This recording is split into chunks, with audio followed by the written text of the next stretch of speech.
What's going on, everyone? It is DC3 Johnson here with another Madden NFL 20 franchise mode video. So where we last left off, we were doing basically the postseason, off-season, free agency, and the draft, and we took care of the preseason cut. So we're pretty much just starting with the entire year 3 2021 regular season.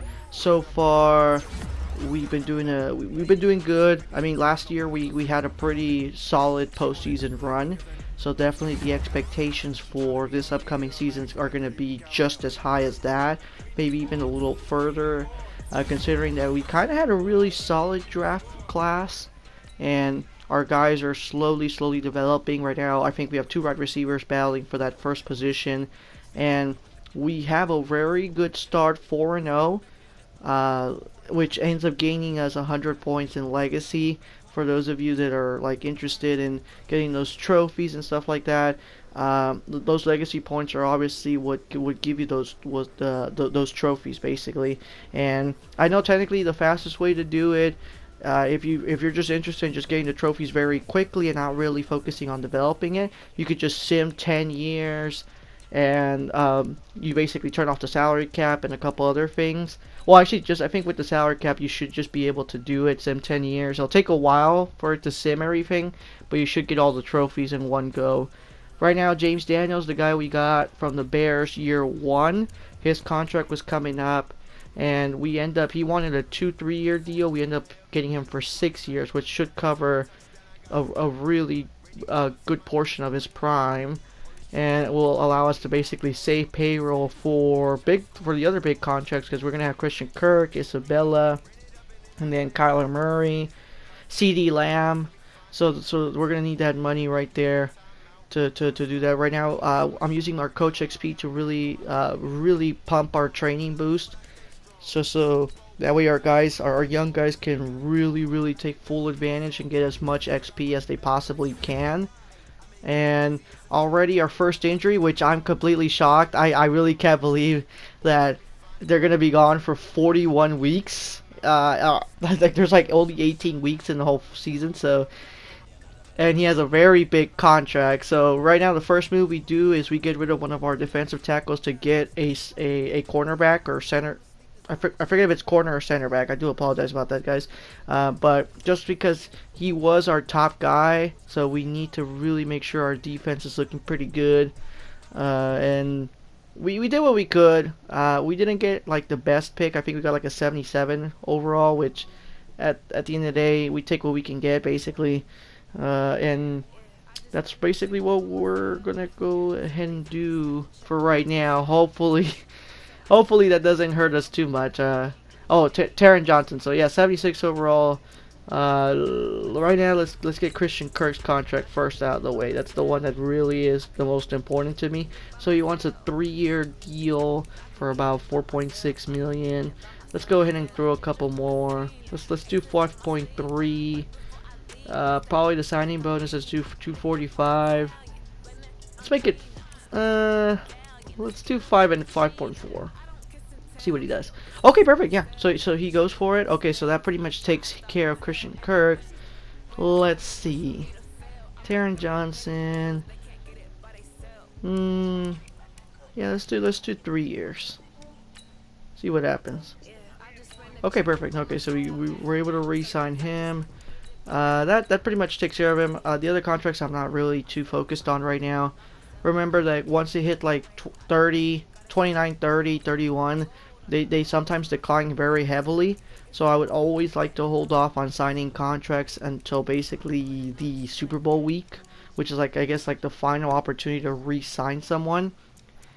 Definitely, that's my personal recommendation, just so that way if they drop in points, you're not overpaying them basically and having to throw out a bunch of money. It happened to me once where I threw out like 10 million, I think, to Fitzgerald, and he completely declined to a very low. I think he dropped like 10 points, and I had to trade, and I couldn't trade him. Actually, I couldn't trade him because his overall and his contract were just so high.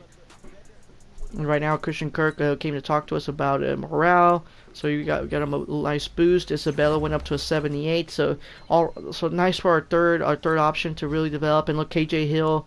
So our wide receiver program it's doing pretty good. I mean, high 70s, which is ideal. And then obviously we have the CD and Christian Kirk at 80 to 81 battling for that spot. And we head to bye week.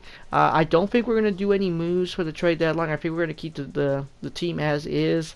Definitely don't want to mess too much with the team chemistry. I think we're doing okay. I mean, granted, the injury was unfortunate, but so far I think we should be able to hold on. And our left end wants a better contract. I'm kind of iffy on David Johnson. I do want to re-sign him, but I don't know if we'd be overpaying. I mean, he's in the top 7% for halfbacks, so it is enticing to do it. But I think we'll wait.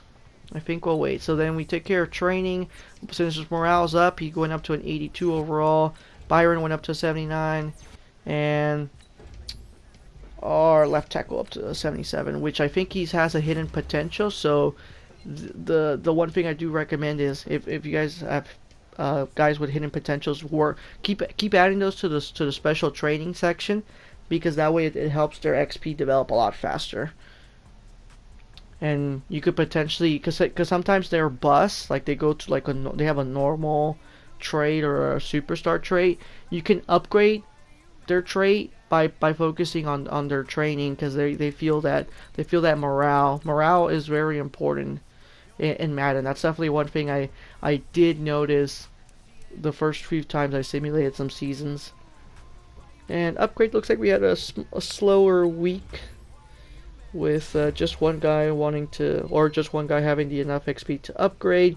So this should take us to past the deadline week.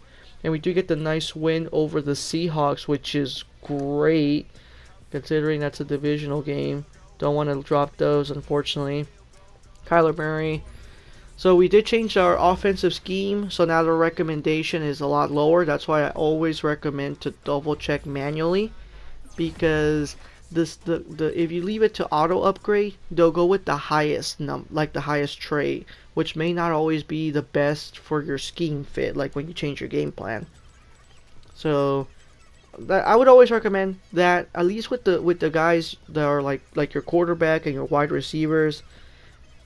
Like if you really just don't, if you really don't have the time to focus on the other guys, like that are higher than, like, I'm just saying your starters, like your like people that are like 78 or higher. If you don't have the time to just focus on your receivers and your quarterback, because if you don't have a good quarterback, it's gonna cost you.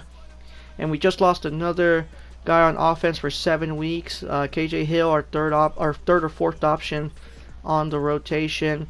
But we do get the win over the Rams here, which I think they're having a fantastic season, actually. I think they just had their bye week, and we gave them, I think, their first loss. So kudos to us. We were able to hang on despite the injury. And as for training, so now we're getting closer towards the end. So center back, I did put Byron just because we did lose our top center back option, or our top cornerback. Sorry, I like I said, I do apologize for missing the term here if I'm botching it. And so we need to have our number 2 guy be really solid on defense. So that's why we put Byron Murphy on the special training list. Kyler Murray, we really want him to develop towards the end of the season, especially since we might be able to make a playoff run. If we could get him an extra point or 2 in his overall, that'd be great. Right now with Byron, he went up to an 80 in these last couple games, which is great. Now our left tackle went up to a 78.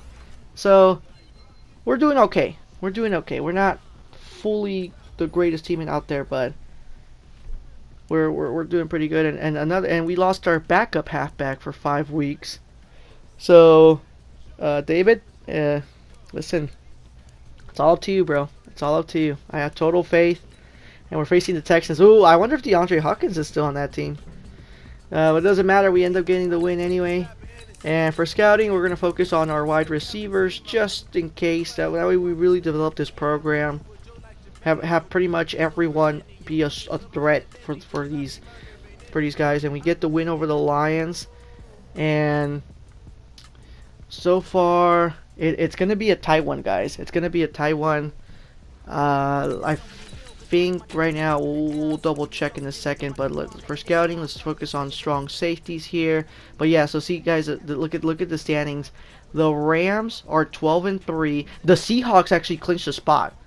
They're 11-4. They clinched the spot. I'm battling the Falcons and the Cowboys to get a spot, which would be, it'd be very rare to see 3 teams from the same division make it. But we're gonna cross our fingers, guys. Regardless of whatever happens, we'll leave the video right here to start the postseason, and let's cross our fingers, guys. Yeah. Okay. Cool. So we'll leave the video right here, guys. I appreciate you guys sticking around to the end to watch. Thank you, guys, and hit the subscribe button and stay tuned for the next one. Take care and stay safe.